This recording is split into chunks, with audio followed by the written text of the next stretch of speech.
Hey, good morning and welcome to Breakthrough Walls. I'm Ken Walls and I'm your host. And I have a really cool dude on today, guy named Trevor Steinhauser. I don't know his whole story. I'm excited to hear his story.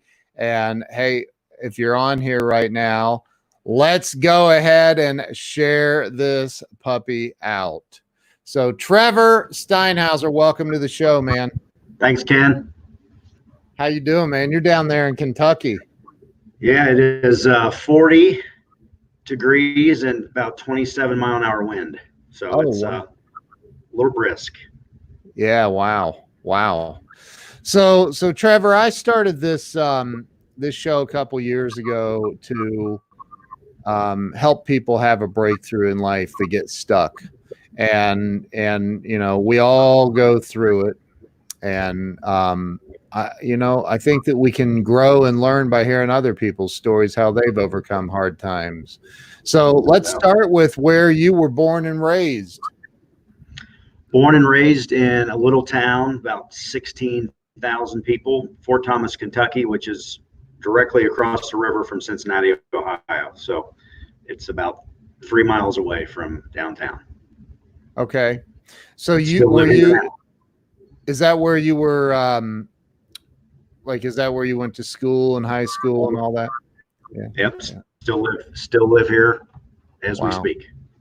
Now, did you end up going to college?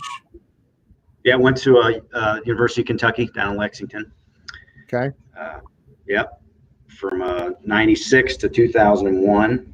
Okay. But yeah, I've spent the majority of my life in the state of Kentucky. So. Wow. Okay.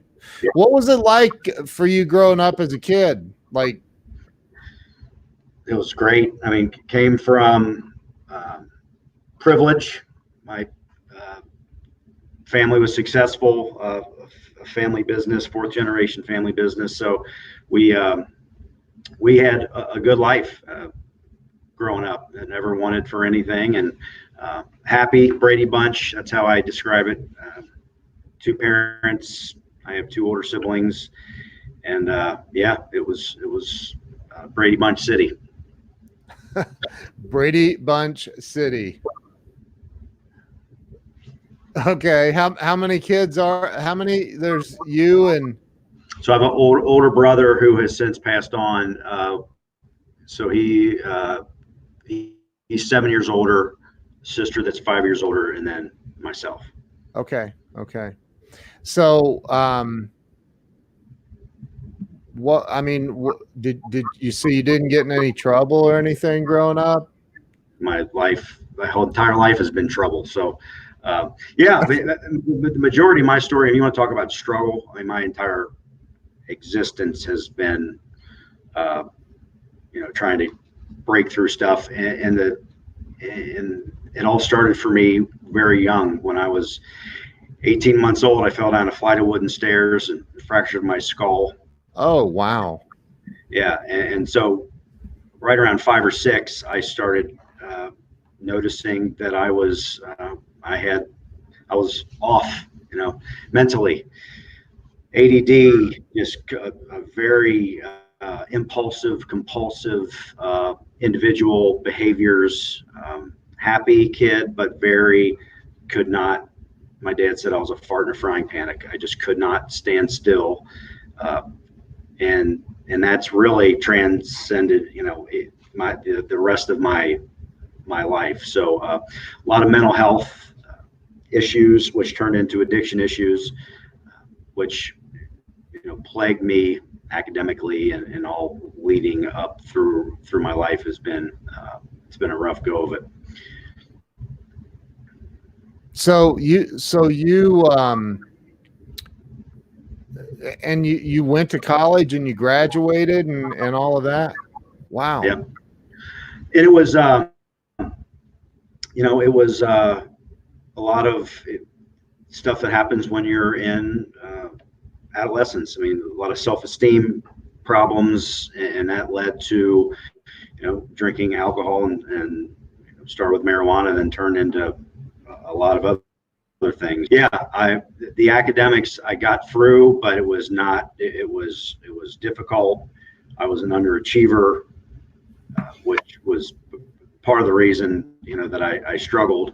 I kind of threw my hands up at a certain point, which was late in high school, and just said, you know what,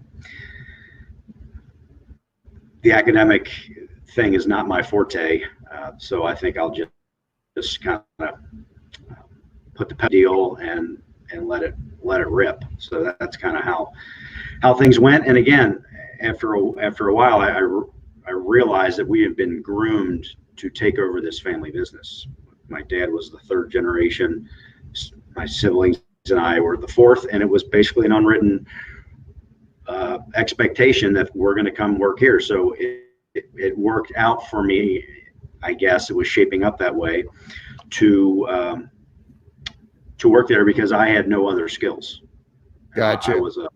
I was a party animal. I was not good in school, so I was fortunate that I had this opportunity. But at the other edge of the sword, it gave me no motivation to work hard or try and apply myself, set any goals. My goal was to be on Saturday Night Live. Really? Oh yeah. Ever since first time I saw Chris Farley when I was little, because that was my personality. I was an actor. Yeah. And have been acting my entire life, even though it's not in official stuff. Just that's how I get through. Yeah. So when my dad told me that would never happen, we all came and worked at our family business. So I got a week off after college, and then came and started working on our place. And what was your in college? What was your major? Communication. Okay. And Yeah. what's the family business? It's a printing and packaging company. So we print labels and packaging for consumer products, lotion, Okay. shampoos, things like that. Okay.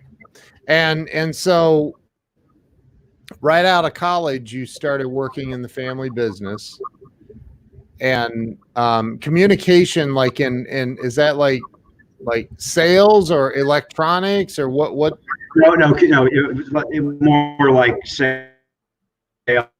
led to a type of thing, but there was just a general communication and information studies major that you could do, and that's what I chose. So, but my dad wanted me to be in sales. That was the deal, stack of business cards, Yeah. the day on my desk in my cubicle, the day I started, and you know what, pound the pavement type of old school stuff, which petrified me. Absolutely petrified. Yeah, sure. How did it go? Well, I have the personality to be good in sales, and that's what my dad always thought. And plus, our name was on the building, so he wanted one of us out there pounding the street. And but I didn't do it. I would sit there and find myself doing other things, and when I would hear his ankles crack as they walked around the corner to the cubicle area, and I'd pick up the phone and I'll get those samples right out to you, and this is going to be great. I'd see him and I'd give him the old thumbs up, and but it just wasn't for me. It absolutely paralyzed me with fear to cold call somebody. So I would try and find ways. I would try and find ways to make the leads a little warmer, or do other things, which was mainly go over to my dad's office and try to get him to go play golf. Wow. Yeah. So and I wasn't happy. I was not born to be in a packaging salesman. That's the way I felt. I did not want to do it. It was a lot of obligation for me. I saw our ancestors up on the wall, my great-grandparents, my grandparents, my parents, the pictures in the conference room, and I wanted to like it. I knew the business. I ended up, I learned it front and back. It was just not for me. Right. And so I graduated 2001, but the beauty was my dad was my best friend. Got to work with him every day, got to work with my sister, got to work with my brother. Family business is tough, but a lot of it is good. But 2005, our 100th year in business. Jeez. I'm getting married. changing technologies, complete shift in technologies, stress levels through the roof. My dad gets for stress level for who? For you or for everybody? everybody, Okay. everybody. And then our dad gets diagnosed with terminal brain cancer. Oh, geez. So he is, he's there one day literally, and then the next he's in surgery and no longer able to perform his duties. And so we have an outside board of directors, which was critical at helping us transition. And my sister had already been named president by that point. Okay. So we were day to day okay, but I mean, this was a ton of bricks that just landed on us. Yeah. And for I call myself a kid. I was 26, 27, just got married, party animal, no clue what I want to do with my life. Dan's my best friend. This was a catastrophic event for me, and it threw everything off. I crumbled. Wow. And I gave up. I gave up straight away. I mean, so the marriage didn't start off great because I wasn't there emotionally. Work became, so it was obviously it was very difficult. But you have to go right into crisis mode, which is, hey, the board said, mourn on your own time. You've got a business to run, and so that's what we did. And so I found myself getting deeper and deeper into a situation where I can't get out of it now, because now I am really committed to this, Now you're living for the legacy. It sounds like you were living for somebody else's legacy for most of your life up to that point. The entire time. Yeah.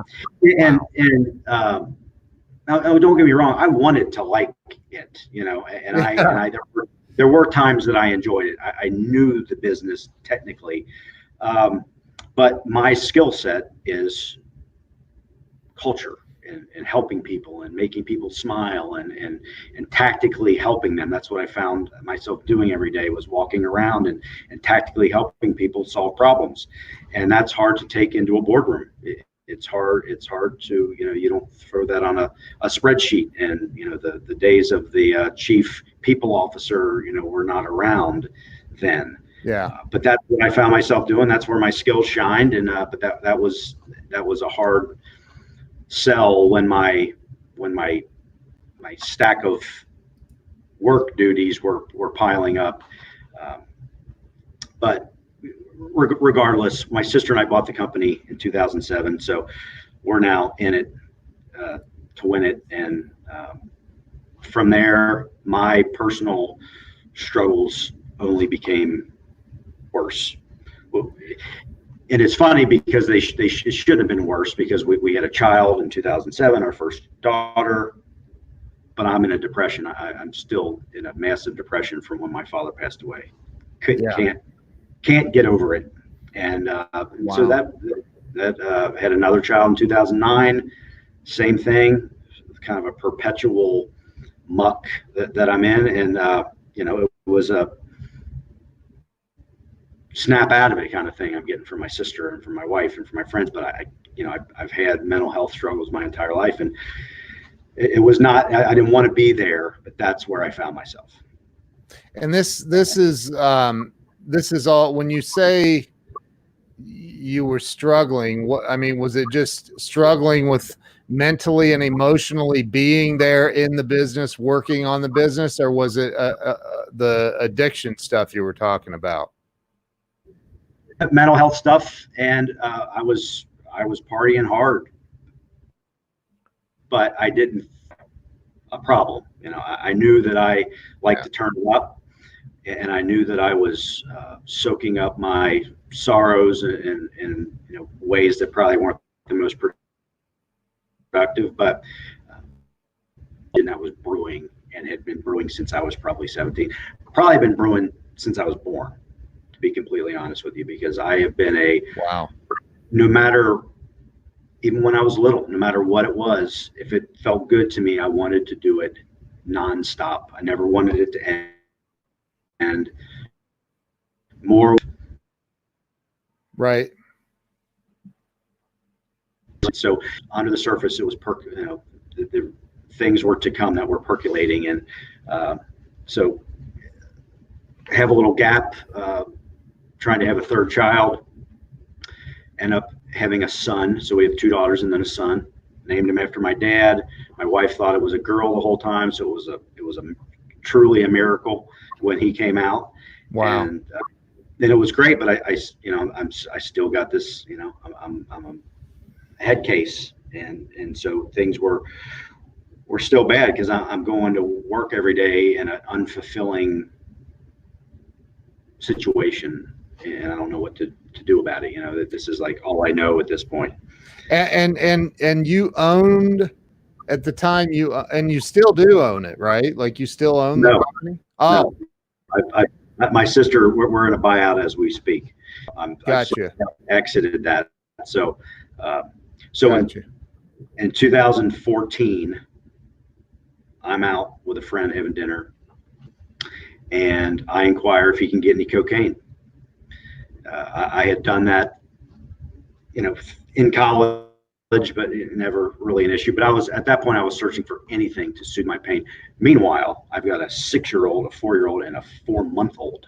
Wow. And I'm out doing this kind of stuff, but my mind was not in the right spot. Yeah. Anyway, it turned out to be a terrible decision because he ended up getting the drugs, and I found that there was an unlimited supply of cocaine. Wow. And for me, that was the kiss of death. And so that sparked an 18-month addiction that got out of control very fast and took me to places that I hope nobody ever has to go. And so was it just cocaine, or was it alcohol too? Or? The more I talk about this and the more that I think about it, alcohol was the problem. Okay. I never would have gone searching for that if I had not been impaired. So alcohol, I'm a 100% an alcoholic and have been for a long time. Gotcha. I think back on things, but yes. Yeah.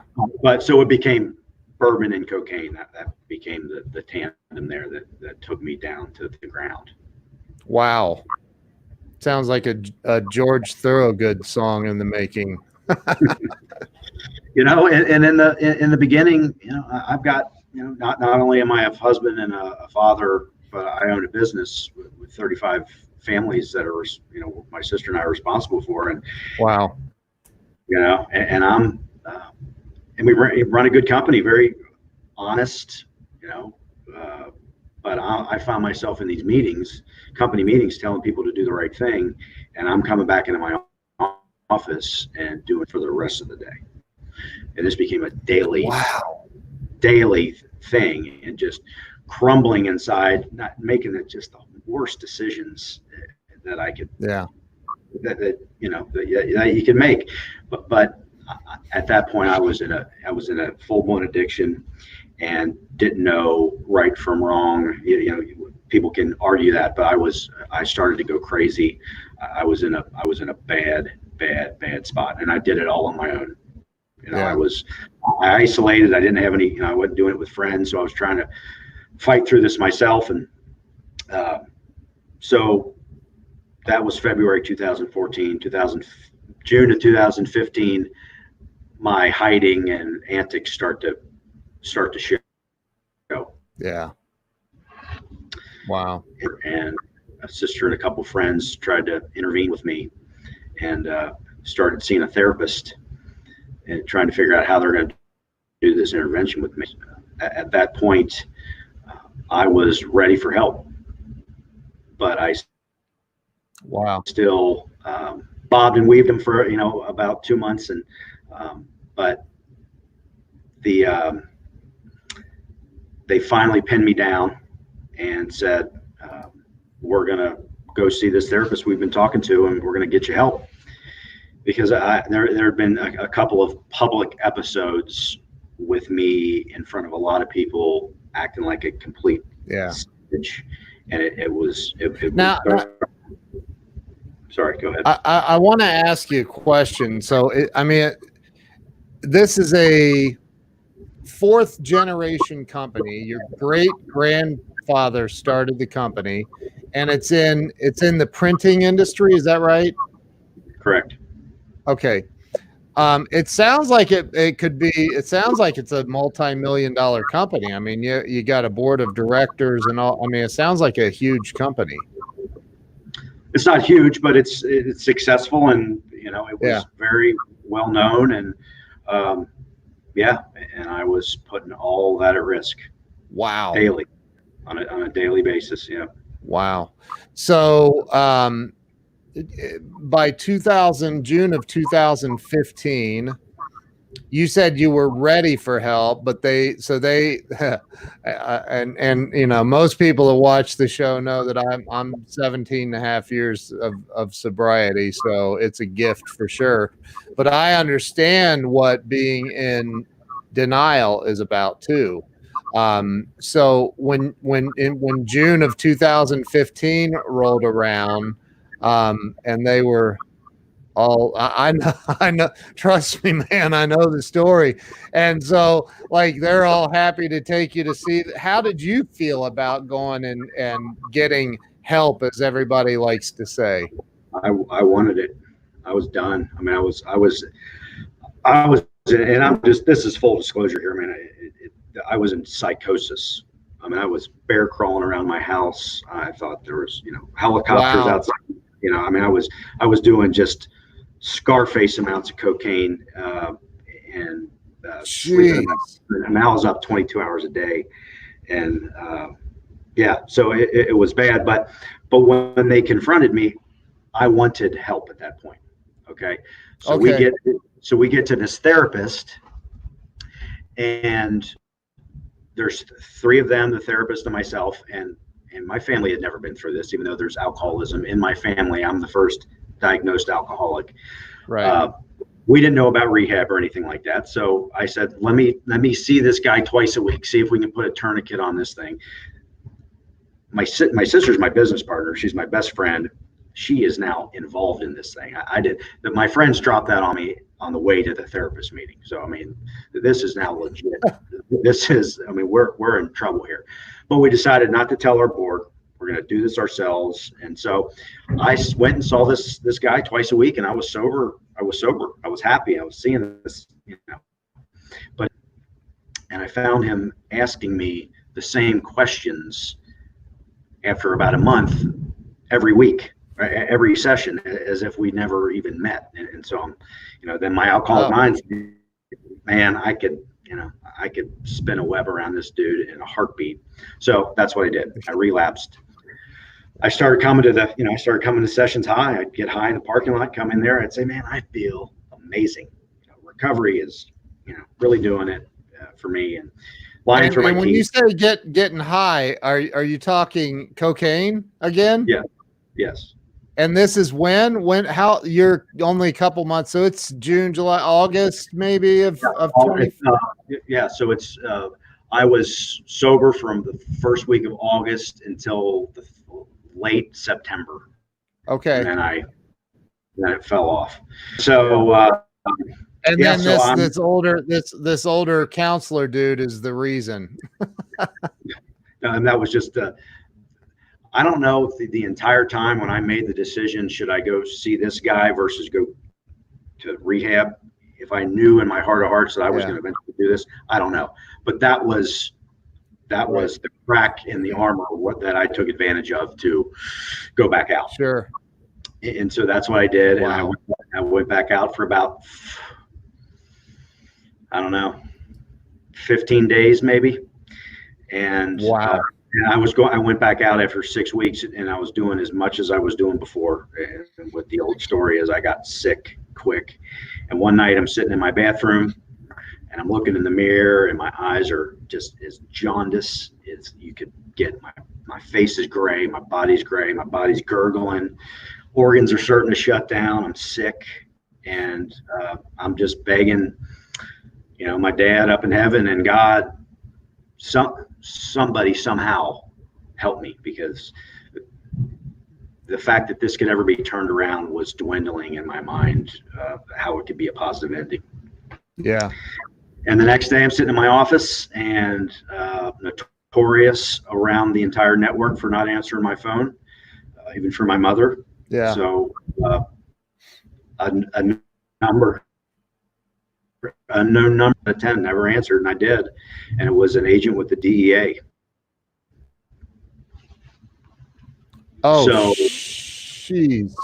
Yeah, no doubt. She's scariest moment of my life. So Wow. I had been seeing this. The guy Wait, selling. a DEA agent is calling you on the phone? Called me on my cell phone. Yeah. Wow. And so after I picked myself up, I think I tried to play dumb and asked him why he was calling me, and he said, "Well, Mr. Steinhauser, we don't just go through the phone book and call people. We need to talk to you." So I had been seeing this person. I had been seeing this person who was selling me these drugs, twice a week, 3 times a week, and I had a big SUV, and I think they thought I was trying to help, or who knows what they thought. Regardless, there was video surveillance, and I was on video surveillance. Oh, man. Yeah. So I tell this guy, I said, "Hey, man, I got to go on a 5-day business trip to Denver. Like, what are we talking about here?" He said, "Well, we need to see the second that you get back." So I go to Denver, Colorado Springs, and I shouldn't even have gone. It was a total nightmare. But I had my last drink out there, October 9th of 2015, and came back. And I called the guy up. I said, I don't know why I told him Tuesday that I was getting back Tuesday. Well, I was getting back Sunday, but I guess I wanted Monday to, develop my plan of what I was going to do. Yeah, Anyway. they probably don't have the ability to check flight records and stuff. No, not that I was not going to come back. It was just that was my mind of what I know. I gave him an extra day. So I called this guy. I said, "Can I come down there now?" I said, "I got home early. Can I come down there now?" And so I go down to the Federal Building downtown Cincinnati. Oh my God. And I'm sitting in the parking lot, and I said, "Okay, I have 3 choices. I can back up out of here right now. I can leave, act like nothing's going on, and just see how long that lasts. Wow. I can go in there and I can lie and play stupid and make things worse, or I can go in there and just be brutally honest." And that's what I chose to do. So I go in there and I walk into this conference room, and this conference room table had to have, I don't know, 30 chairs. It was huge. It was an intimidating thing I've ever, already walking into the most intimidating situation I've ever been in. Good and Lord. I sit on one edge of the table, and these feds start filing in this room. 1, 2, 3, and 6 federal agents sit across the table from me. I'd have been like, "Hey, you know what? I think I made a mistake. I'll be back." Oh, and everybody asked me, like, "So you brought your attorney with you?" I said, "No, I didn't bring an attorney. It didn't even cross my mind. I was so scared. It didn't even cross my mind to bring an attorney. They told me to come down and talk to him. I'm coming down and talk to him." So it was. Oh my God, dude! What the hell? Yeah. Hey, I'm just telling you how it is. Oh my God! And this lead guy stands up, reads me my rights, and they start just beating me down with these questions. And so, after about 10 minutes, I start bawling, crying my eyes out. And I just telling these guys, I'm a husband, I'm a father, I'm a business owner, and I just have a raging drug problem. I'm not involved in this. I just am sick as a They were trying to get you for what? Selling or I was one of the main guys on the tube, I guess, and they were gathering information. But the scary thing is, Ken, I was sitting in there, and while they were doing this, at the end of the day, I think they were just scaring me. I think they found it very quickly that I was not bright enough or savvy enough to be involved in that I was just, I was in it for the goods. But they were naming times and naming the clothes that I was wearing at these certain events that they could have arrested me. They said, "We could have arrested you the night you were wearing that pretty red golf outfit." And they were, so they were naming these times. So wearing what? That what? There was one time where I wore a golf outfit. Bright, oh, okay. and they they called it my pretty red little golf outfit. And they said we Oh could my have God. arrested you that night. So how long that was going on, I have no clue, but it was long enough for them to be interested. And so I left that meeting and I knew that it was done. I knew the party was over. So I called my sister and those two friends, told them I'd been lying, called that therapist, said I've been, lying to you for the last 6 weeks or whatever it was. And my wife had no idea what was going on because I was a nocturnal. I was living in the basement, sleeping in the basement, and she knew something was exactly what it was.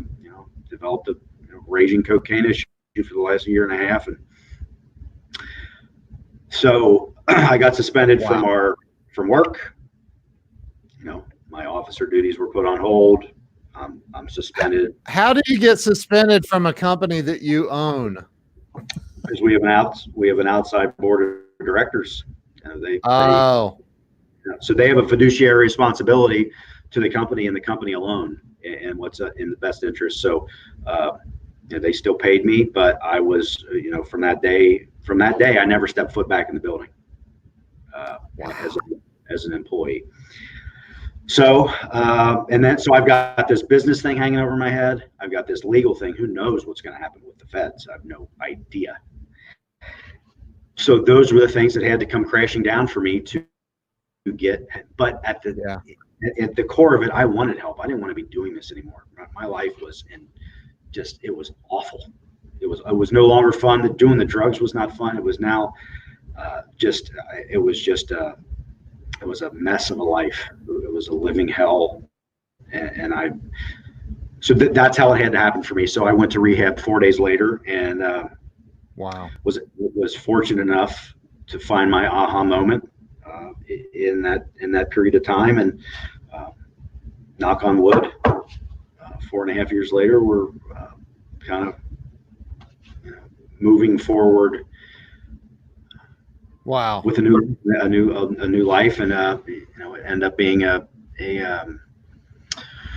blessing in disguise that this was a chance for me to get out of this line of work and potentially start doing something else, because it was a mutual, amicable separation. Because I didn't need to be around the sights and the smells, and because a lot of it was happening at work and trigger. So. Yeah, and I was a liability. I was a liability at the place. I mean, I already risked everything. So wow. Yeah. So that's how it all came crashing down, which was pretty intense. So you're like, you don't own the company anymore. You're essentially, you're being bought out. You're part of it. I mean, have you found yourself though? I mean, I'm sure that, the ego is a funny thing. I'm sure that there's times where you've beat yourself up, like, oh my God, my dad's legacy, my family's legacy.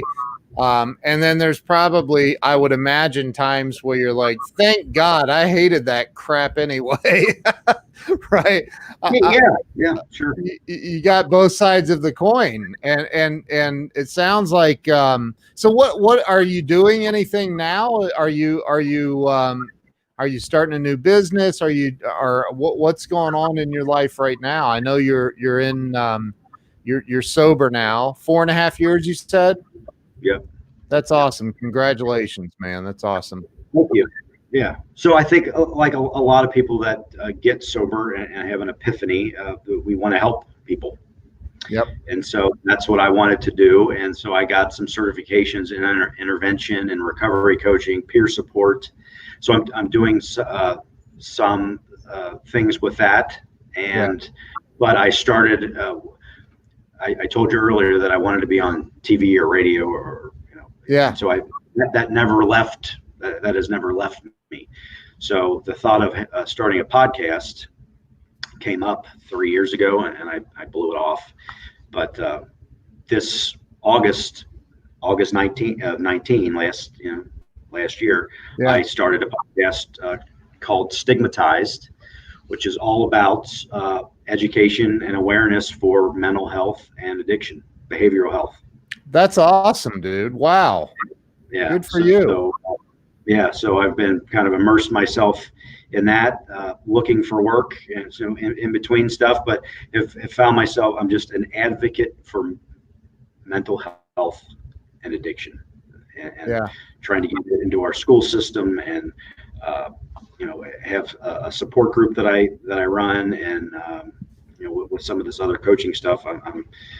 But the podcast is really where I'm spending a lot of my time, and I'm meeting a lot of good people, and hitting it from every conceivable angle, not just personal stories, but having professionals come on in or around the space, to spread awareness. Just like the name of the show, I want to get the stigma out of the way, so we can talk about this stuff, and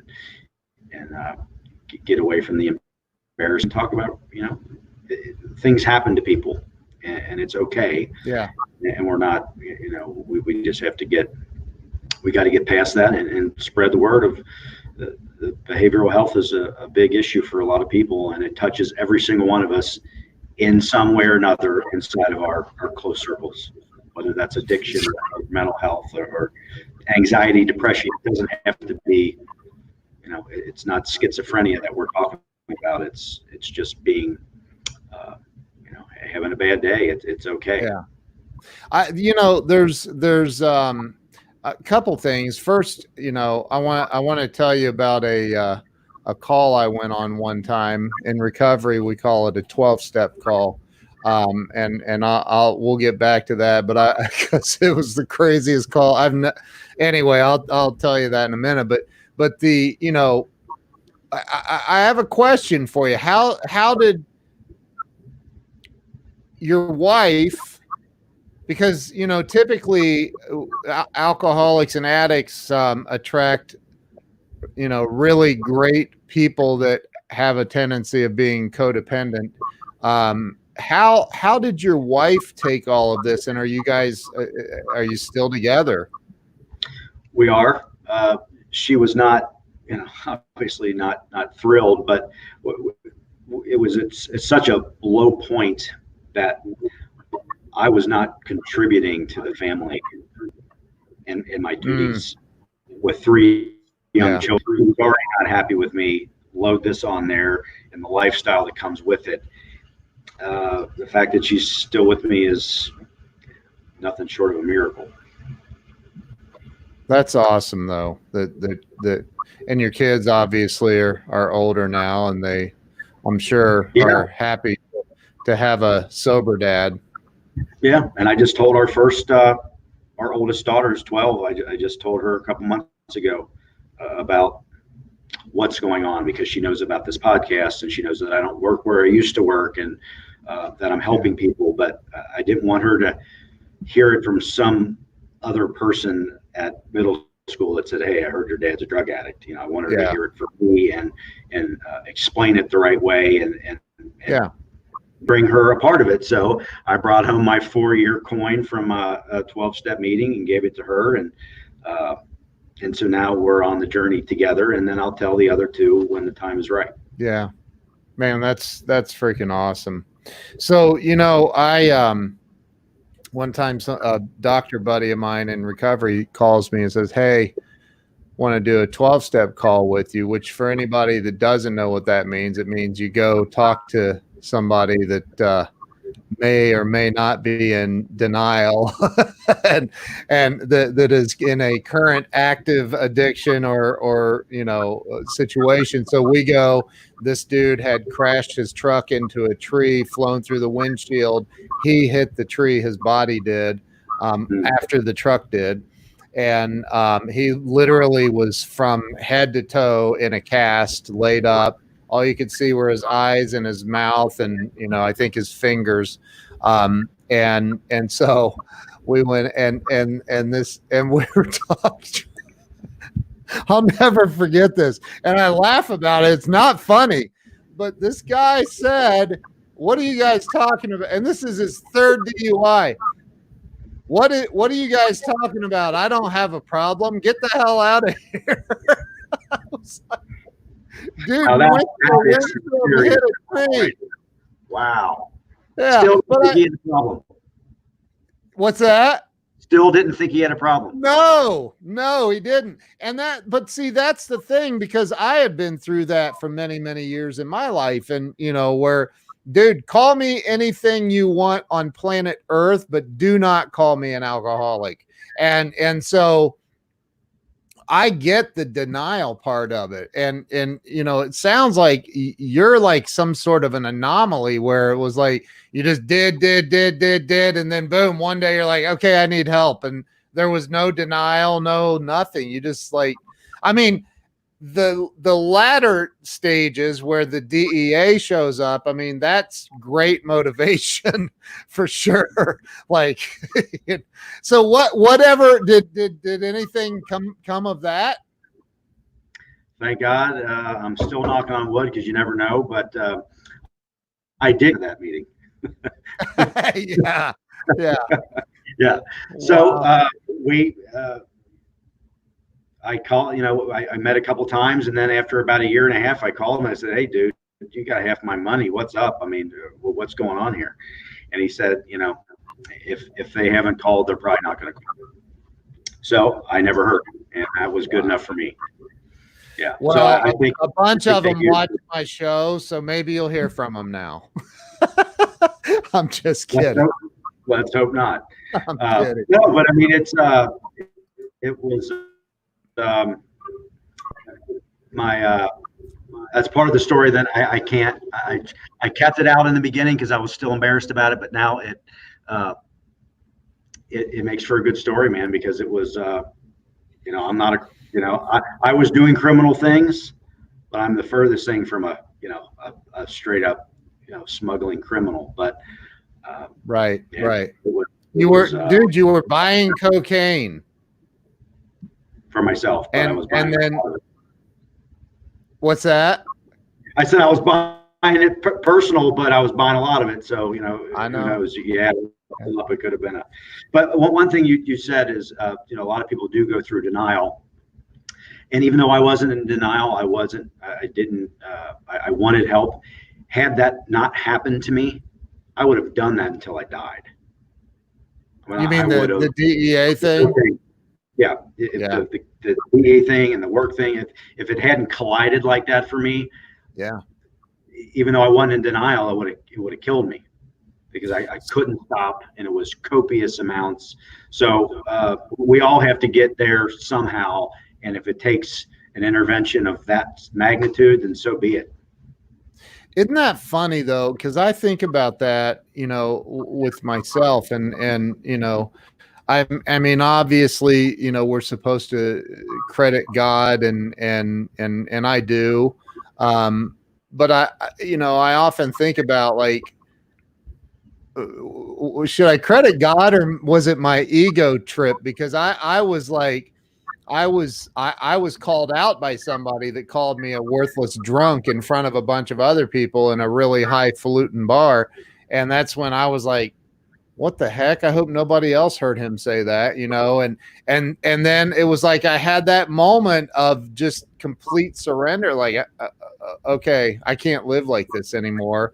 And I went to a meeting the next night, but like, was that my ego that got injured, or was it God making sure my ego got injured? And it's regardless of what it was, it sounds like God used 6 DEA agents to wake you the heck up. There's no doubt about it. Wow. And so when I left that meeting, I was such a gullible, just gullible. I said, what's the end? What's the story here? Am I in some serious trouble here? And they said, it all depends on how you react and whatever. But what he said as I was walking out the door was, you need to get your life right, because this situation is not going away. We're going to contact you at some point. They said that, or you said that? They said that to me. It was kind of their last, shot of fear. And they said, we're going to call you. Probably won't be today. Probably won't be tomorrow. Might not even be next month, but we're calling you back. Oh my God. And so, I'm leaving, and I am sweating, I'm crying, and these guys are they were not the friendliest people in the world, but they saved my life. A lot of things, my sister and my friends, they saved my life, but these dudes threw the hammer down when the hammer needed to be thrown down. And if that was God's one shot of throwing me a buoy, I was gonna. Wow. I had to take it. Dude, that's powerful, man. That's powerful. So I wouldn't change it. I wouldn't. It was potentially threatening for, they could have come after the company. Who knows what they could have done if they wanted to, but I wouldn't change it. I would not change it. Wow. Nothing like having 6 DEA agents as your sponsor.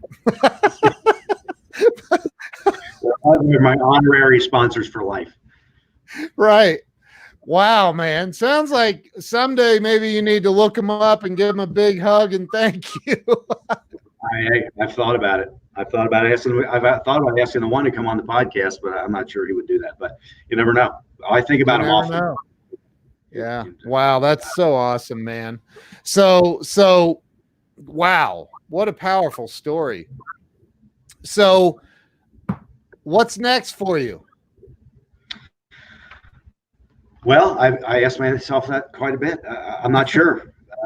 Honestly, it's, I'm 42 and just turned 42 and still wondering what I want to be when I grow up. But I want to be involved in getting the word out for, for behavioral health, because it's too important of an issue. It's my family and the community. I just want people to talk about it, and I'll go to my grave trying to get the stigma out of here, so people can know that it's not people. I did not choose. I chose to do some stupid things, made some terrible decisions for sure. Right. But I did not choose to become finally an illicit drug. And living in my basement, up all night, crawling around on the ground because I think there's helicopters outside. I didn't want that. Wow. So getting the word out about addiction and mental health, that it is not, we don't choose it. It chooses us.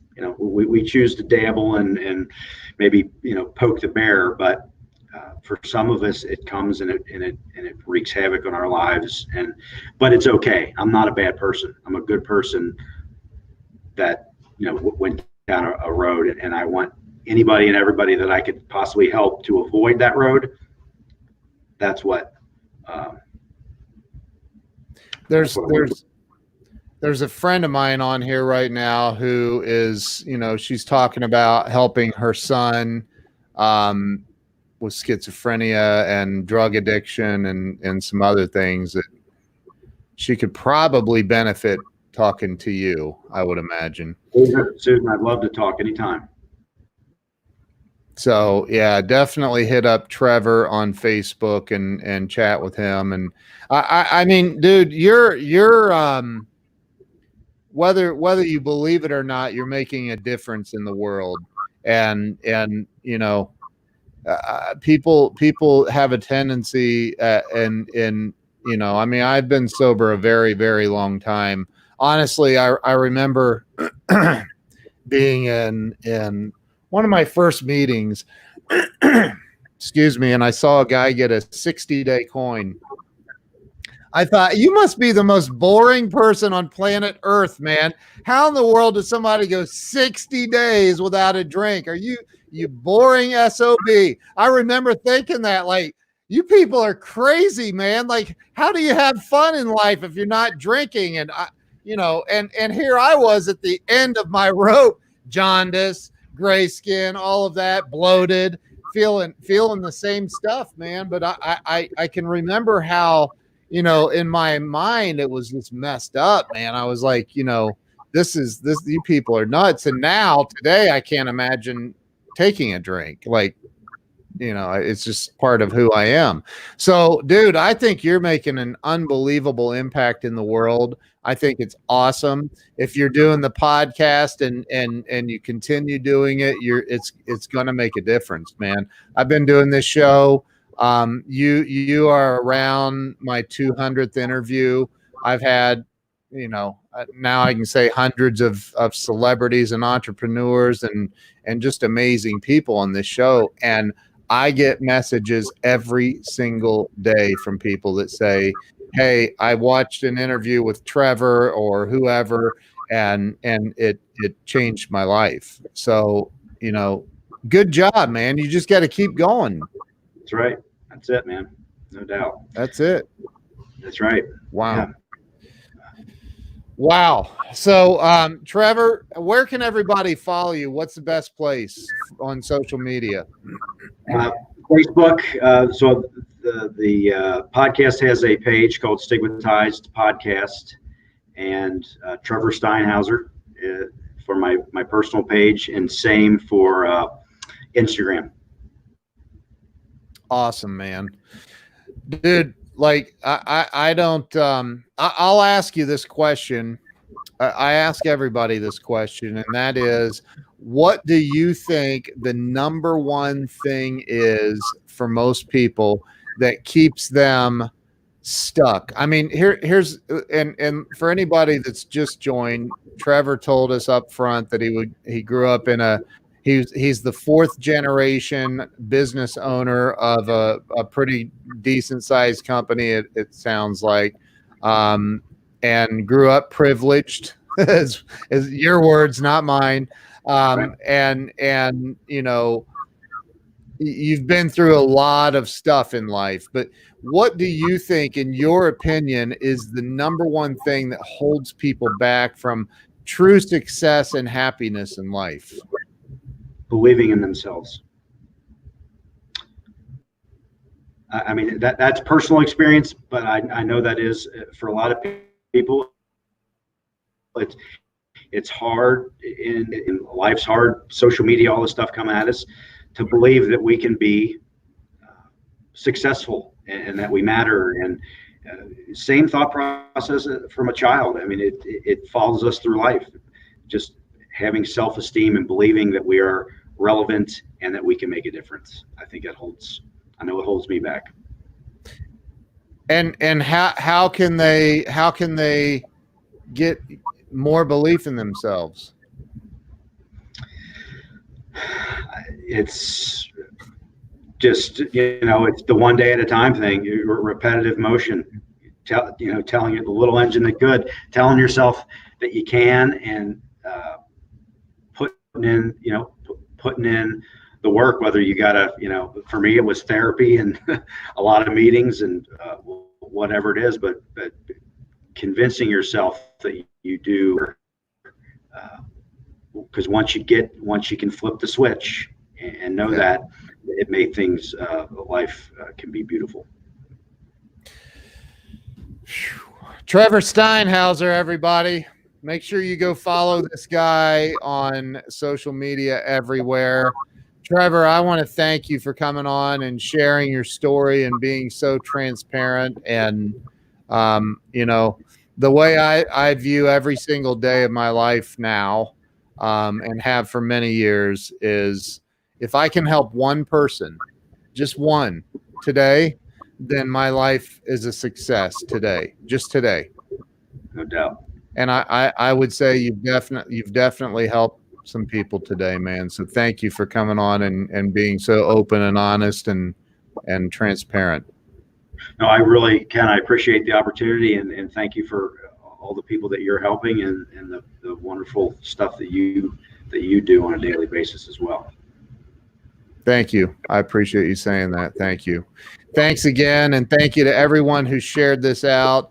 If you did not share this out, why? Share it out.